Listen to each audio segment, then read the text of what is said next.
Hello Scorpio and welcome to Soul Sundays. Scorpio, it's a quick 3-card spread, one for your mind, body and soul for the week ahead. So let's get started.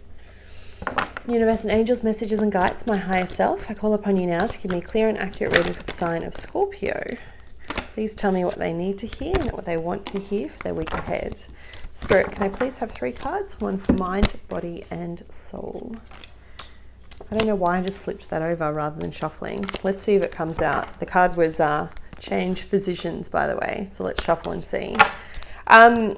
Really interesting energy, Scorpio. I want to tell you just a little bit about what's going on with the skies, first of all, because this makes a lot of sense. We have Venus that's moved into Capricorn, okay? Venus is the planet of good luck, of health, wealth, beauty, our financial matters, those kind of things. And it's important that it's moved into Capricorn because Capricorn's all about, hard work, achieving your goals. It has that Saturn influence. But what's really important and why I'm mentioning this is because Jupiter's also moving into Capricorn on the 2nd of December, okay? So the day after I'm filming this for you. The reason why that's important is because Jupiter has been in its home sign of Sagittarius for the past 12 months, okay? And it's moving into Capricorn for the first time in 12 years. So goes around, spends a year in each sign.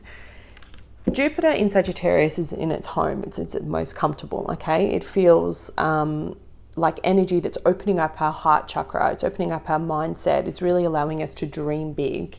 When Jupiter moves into Capricorn, it's all about taking those dreams, those fantasies, and putting them into practicality. So what is it that you've been preparing for this year? Okay, what is it that you've been thinking about? If you've been working on something behind the scenes and putting a lot of hard work and effort into achieving something, then this could very well be the turning point for you as 2020 comes into the picture and you actually start to then put the wheels into motion and start doing the work on the plans, on the master plans, okay? Jupiter is all about, it's the biggest planet in our solar system, right? It's all about good luck, fortune, wealth, abundance, expansion. It's come in to light up this area of your chart depending on where you have Capricorn for you in your natal chart. So it's going to affect us all. But with Venus coupled there, particularly for the next 30 days, it's going to be a big focus on expansion, on finances, on wealth, on beauty, on health, and actually getting shit done, okay? Because Capricorn is that sign that is very steadfast in achieving their goals. Even if it takes them a long time, they will always get to whatever it is that they want to achieve. For those that don't know, I am a Capricorn sun. For those that watch the channel a lot, you'll know my birthday is January the 11th, a master number. And it's really important that I'm telling you this because for most of us, for a lot of us, it is our Jupiter return coming up next year, okay? And it's for those that are born on the 12th. So if you are turning 24, 36, 48, 60, 72 or 84 next year, then that will be your Jupiter return, okay? It's either the 11th or the 12th, depending on your birth chart again. But that's huge because it means a great year of abundance. And the reason why I'm telling you that about me is because it means I'm bringing you a lot of great content for the channel and some more stuff that I'm doing outside of YouTube that will help you. But let's tie that back into what that means for you this week. Scorpio, you've drawn the 2 of Angels or the 2 of Swords for your mental state this week, okay? This is all about achieving balance. And what's interesting is that in traditional tarot, the 2 of Swords is often represented as like this, like 2 swords crossed over, like a crossroads, right?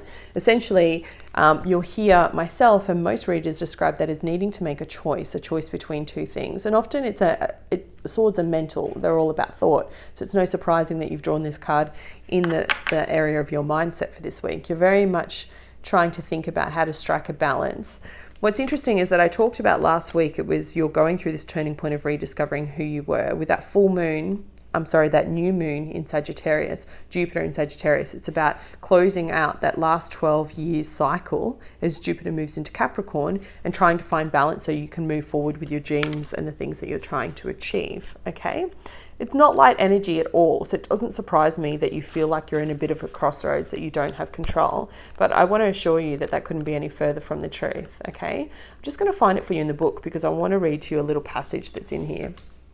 So as I said, this often speaks about making a choice.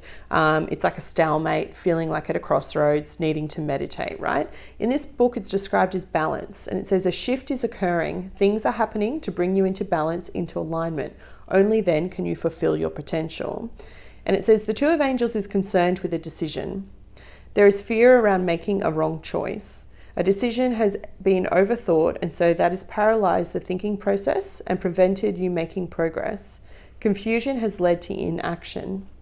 Balance is needed to make a clear decision. So take a step back, close your eyes, and focus on anything that gives you joy or makes your heart sing.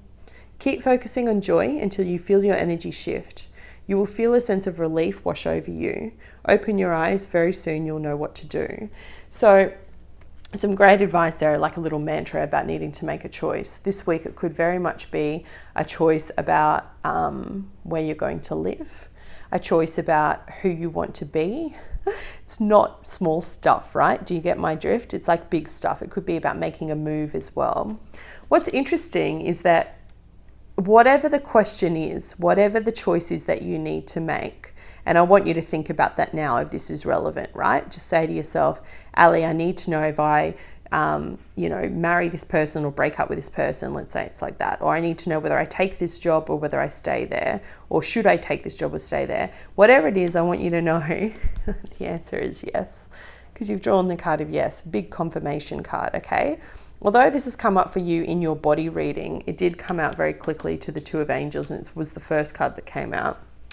You also have the card of acceptance, okay? So let me tie this in for you. Whatever choice it is that you need to make, I want you to know you're going to make the right one. So take the fear and the worry away from it. Just be like, give yourself a day of not thinking about it and overthinking about it. For those that aren't trying to make a choice, or it's not something that they need to make a big choice about in their life, it's about finding the right balance, the equilibrium between your thought, your mindset, and your body, okay? The two cards here, when you actually look at your physicality, your body message for this week, are about accepting where you're at, okay? Let's say one of your goals for this year was about really running the New York Marathon, okay? Or a marathon or something like that. I'm just using that as an example, right? And you didn't achieve it. I just want you to accept where you are right now. That's okay. It just wasn't your time. That doesn't mean you give up on the dream altogether. It just means it's not the right time yet. There's something else that you need to learn, or your focus had to be elsewhere, or you're playing an important part in affecting someone else's life. Accept your body for achieving all that it's done to get you to this point, right? And have your moment of grief, be shitty about it, whatever it may be. And this could be something like you're trying to lose weight. It could be something like, when it comes to your physicality, really working on something to do with your insides, like really getting on top of your gut health, whatever it is for you, right? I'm not going to break every option down. I want you just to take this week to accept your body for where it's at. Just go, you know what? Good job, body. I'm still alive. It's amazing what you do with the stress that I put you under, because when you think about it, it is kind of important. Ironically, or not ironically, actually beautifully, your spirit message for this week is time. And this is a reminder that all things happen in divine right order and divine right time. I personally get really frustrated with that saying, because it's like, well, I can see it clearly now. And particularly being a psychic, I often see things before they're happening. I often intuit things before they're happening, but I have to sit there and wait for them to come to me. Now that sounds like it's really passive and like I'm not actually manifesting or bringing them in, but it's really quite frustrating sometimes. However, I notice that when I release the shackles or the need to control, and I just go with the flow and allow things to fall into place, it always comes to me faster than when I try and control the outcome, okay? So the message for you this week, in both situations, regardless of whether it is for your health and not achieving a specific health-related goal, not recovering fast enough from an injury, for example, being really down on yourself or your body about and not achieving whatever it is for you, eating plan, whatever it is, right? Give it up, okay? Just know that in timing, if you keep working in it, it will come into fore. And that's what I meant by this Jupiter Capricornian energy at the moment, because Venus rules health, wealth, beauty, okay? And if it is a decision about love, beauty, love, if it is a decision about your wealth, all those kind of Venus energies, I just want you to know you don't have to make the decision right now, all right? Time will tell, time will give you the answers. Just give yourself some space this week, find your balance, be kind to your body, and everything will be clear. All right, Scorpio, that was your reading for this week. I hope you found it helpful. If you did, please hit the like button. It helps the channel more than you know. Also, for those that are interested in personal readings, I am available again. Details are in the description bar below, so you can contact me if you're wanting to book in. I'm also now doing the yearly readings for 2020. I cut them off in January, so if you're wanting to get that done for your next 12 months ahead, please let me know. Otherwise, I will be doing them sign by sign for the channel very soon. All right, my loves, that's it. I wish you a fantastic week, and I'll be back with you on Sunday. Take care.